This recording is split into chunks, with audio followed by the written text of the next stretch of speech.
all our presidents come into office looking so vigorous. And then we watch their hair grow grayer and grayer. Well, I may not be the youngest candidate in this race, but I will be the youngest woman president in the history of the United States. And one additional advantage, you won't see my hair turn white in the White House. I've been coloring it for years. All right, someone who might tend to dare to, disagree about the first youngest woman president of the United States. Joining us now, Republican presidential candidate, former CEO of Hewlett-Packard, Carly Fiorina, joining us on set to take questions this morning. How are you? I'm well. How are you doing? Good to have you on board. I think you two need to talk. No, I'm fine. I've been positive. I've been positive after you did your fight with her. And Well, I've been no, we're positive fine. saying how Carly she's was been fine. outperforming, Carly's back. et cetera, et cetera. Unlike a lot of candidates that And I've met, they don't come back or they don't even face questions. Carly can take it and dish it out. How are you? I'm great. How did Hillary Thanks. do yesterday? Well, if you're a liberal Democrat, she did fine. Obviously, this is a speech, a long litany of left-wing causes. I found it a deeply contradictory speech in a lot of ways. I mean, she says she wants to campaign for all Americans and then throws every Republican out there under the bus. She talked about being a champion for the middle class and then proceeds to talk about a set of energy policies that will raise energy bills for the middle class. She talked about money in politics. She's going to raise more of that money than anyone else. So, as usual, a deeply contradictory speech. But hey, it was a good launch. It was a great rally. She had a good rally in Iowa, I guess. She actually took an interview from the Des Moines Register, so we should not underestimate her. So Jeb's going to announce today, obviously considered the front runner by many, even though he's not the front runner in many polls. He's going to have a lot of money, going to have a lot of institutional types behind him. Is Jeb conservative enough to be president of the United States? Well, I think that's for voters to decide, obviously. I disagree with him on a number of issues. I think Common Core, however it started, has turned into a giant bureaucratic program emanating from the Department of Education.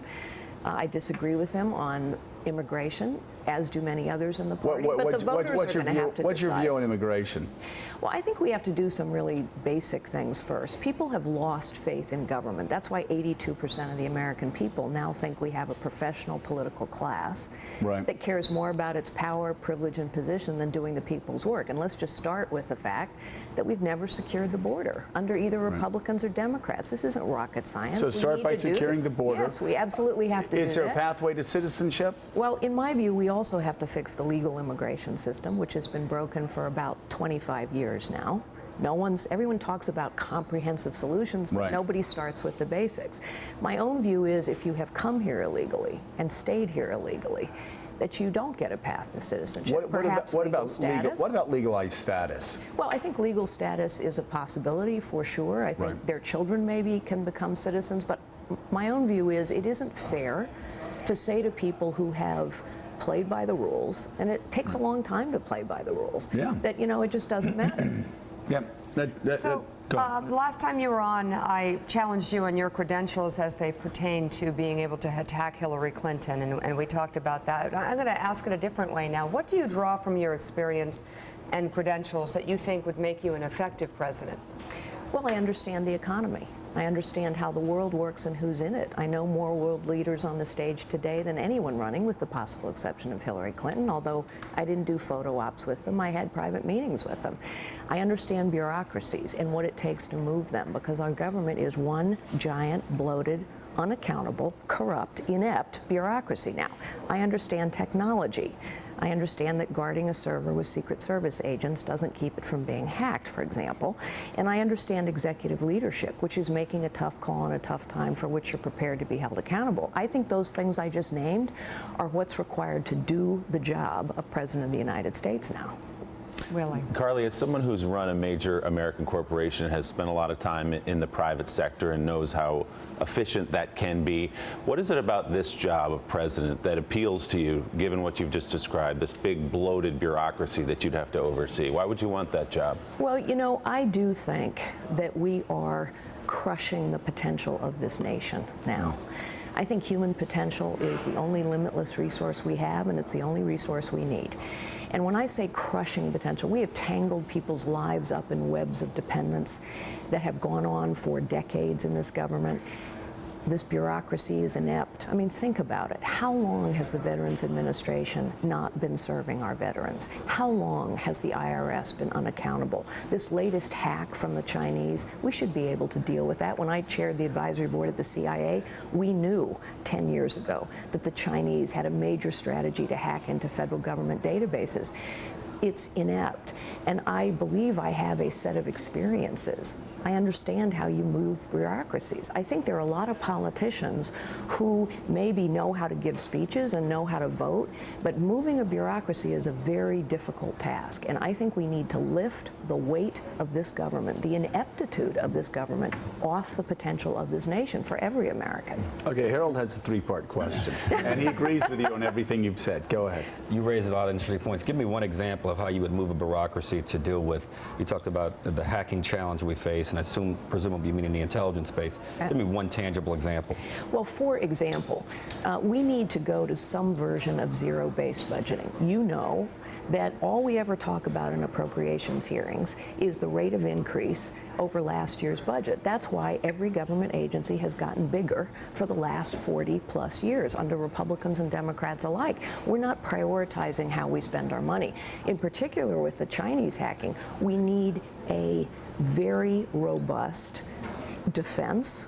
We have the capability to do that, but as we've seen over and over again, when you put a vast bureaucracy that's not accountable in charge of technology, it doesn't go real well. Whether it's Obamacare or pushing back against the Chinese, we need some collaboration between the private sector and the public sector to push back on those attacks. None of this is rocket science, but it does take some basic management and leadership to move these bureaucracies. We also need to go to pay for performance, by the way. These seniority systems are just terrible in the federal government. You know, it's so interesting. You talk to so many people that run corporations, that have run massive corporations.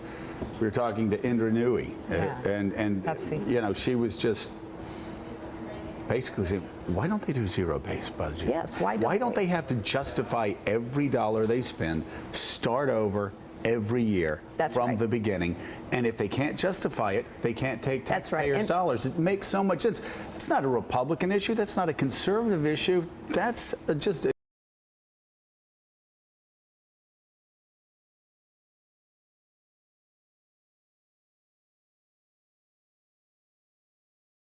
I know what the answer would be, and the American people would vote, but that would put pressure on the political system, Democrats and Republicans alike, to respond to the American people. They know it's common sense. Al Hunt has a question from Washington. Al? Yeah, Ms. Fiorina, would you lessen regulation of Wall Street and big banks? Well, I think the regulation that we have of Wall Street has been wholly ineffective. So just remember that Fannie Mae and Freddie Mac were the cause behind the financial crisis. They haven't been reformed at all.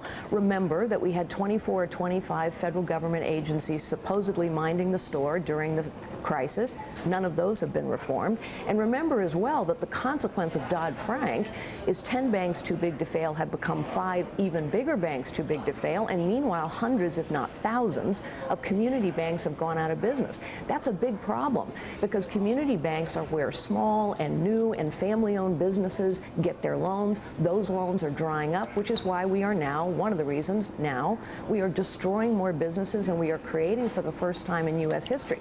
So Dodd-Frank has had a demonstrably bad impact on Wall Street, more power, not less, and on the community banking system that's been so important to the growth of this economy.